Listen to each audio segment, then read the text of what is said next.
How to fix sound not working on iPhone. Hello guys, this is Atticus and welcome back to another tutorial video.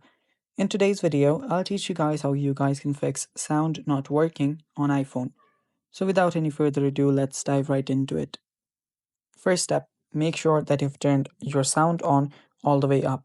So for that, you can simply tap on the volume up button on the left hand side. After you do that, you can check if it's working or not, but if it's not working, check for your Bluetooth. Sometimes unknowingly your Bluetooth can be turned on and it will directly connect to your earbuds or any wireless headphones. So if that's the case, your speakers all right, but the sound will play on that very wireless device. So check if your Bluetooth is turned on, and if it's not, simply just let it be. If it's turned on, simply turn that off. After doing that, what you'll then need to do is force restart your iPhone.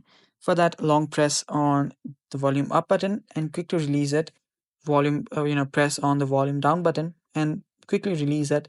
And then long press on the sidebar, that is the side button. And after the Apple logo appears, release that button as well, and your device will force restart. After the forced restart, check if the problem is fixed, and if it's not fixed, head over to your settings.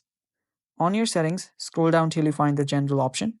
Tap on general, and on your general, scroll down all the way till you find transfer or reset iPhone. Tap on transfer or reset iPhone and then tap on reset. Then what you'll need to do is reset all of your settings. Tap on reset all settings and just type in your password, and it might restart again as well. So just let it be and go with the process, and after that your problem should be fixed. If it's not fixed, it's most likely a hardware related issue, so you can go to your nearest service center and get it checked. And that's all for today's video guys. Thanks for watching. Stay tuned for more, and bye bye. Take care.